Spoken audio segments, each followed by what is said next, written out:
Hey there, Living Waters family. Drew here with another Soul Care Saturday video.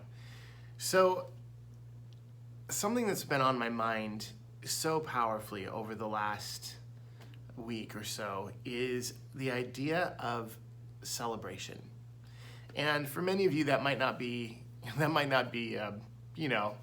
too out of left field. Watching some of the things that we've been doing over this last weekend, intentionally celebrating the life of Kim and choosing to try to bless her.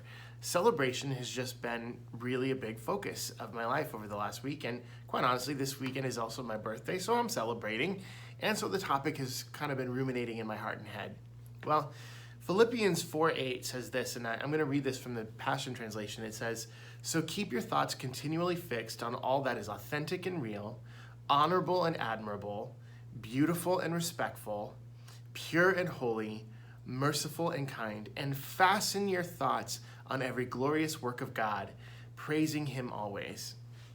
That's such good instruction. And I think one of the things that we did this last weekend, as we were in our attempt to celebrate Kim, is we were constantly thinking of the things that were authentic and real and honorable and admirable and pure and holy and just good. And it created this momentum that anyone who got attached to that Facebook page or the event that we were doing with Kim, you couldn't just help but be elevated in your mood and in your outlook and in your thought process, because man, what God was doing was powerful and amazing, and watching Kim receive that gift was powerful and amazing, and it was so exciting.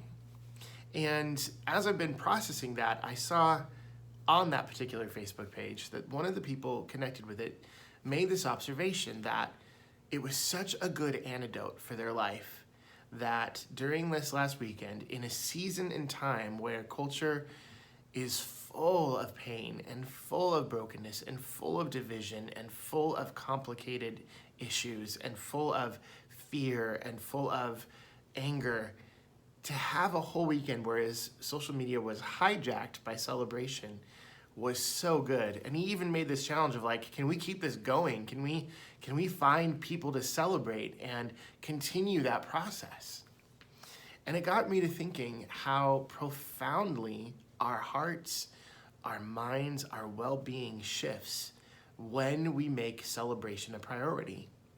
Now, for a lot of us, celebration is something that's kind of pushed to the margins of our lives, whether that be once a year for a birthday or anniversary, or an event like that where it just comes along once in a while, a holiday or something like that.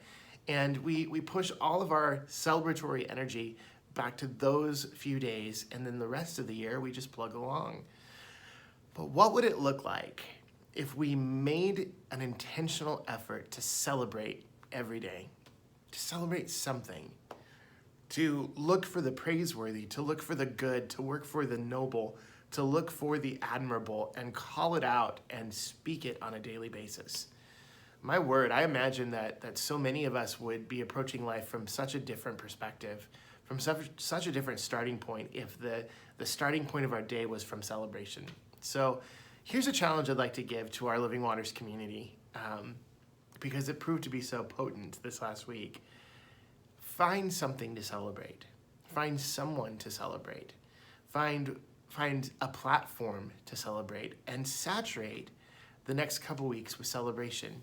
Even if there are moments of difficulty or moments of pain, those things don't preclude us or stop us from finding things that are praiseworthy and good and celebratory. You know, one of the things that was so instructive for me in one of the hardest times of our lives, and you all have probably heard me talk about this before, back 9 years ago when our oldest daughter got very sick and was in the hospital for 3 weeks, and it was a challenging season for our family. But there was this one spot in the hospital. It was this ramp that went from one part of the building to the other, and there was a grade. It wasn't perfectly matched, so it was there was a slope, and that long hallway became a place of just fun for me and my daughter. Now, Lainey, at the time, she couldn't speak, she couldn't walk, she had gotten encephalitis and her brain had formed a lesion and there was all this damage done to her brain. And she wasn't her normal kid. She wasn't the normal Lainey. She wasn't walking or communicating or speaking. And those days in the hospital had to have been overwhelming and scary for her. But something that hospital had as a children's hospital is they had these radio flyer wagons. And as a parent, you could put your kid in one of those wagons and walk them around, a lot less scary and overwhelming than a wheelchair. And you could take them around, and there was a garden you could take them through, and we would do that every day. But when we found this ramp, something powerful happened. There was an invitation to make something fun and exciting happen.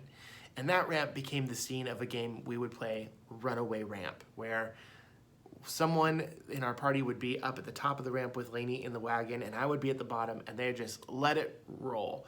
And as that wagon would come flying down the ramp, I'd go, "Runaway wagon," and catch it at the end, and Lainey would just giggle and smile, and it was this bright moment of celebrating the opportunities for joy in a very hard circumstance. Now, celebration does not take away our difficulties. It doesn't make things that are hard or painful not exist, but it takes our focus and moves it to a thing that equally is real and equally it can be powerful, and that's joy, celebration, praiseworthiness. So in this season, I want to challenge our community. Can we take the moment every day, or a few moments every day, to simply look for things to celebrate? Is there someone in your life who you know could probably use some words of life or reflection of the good you see in them or the praiseworthy in them? Take the moment, take the time to communicate it. Let's just be a community that knows how to celebrate well. And let's practice that over the next week. I promise that it'll do your soul good. At any rate, I love you all. Hope to see you soon, and God bless.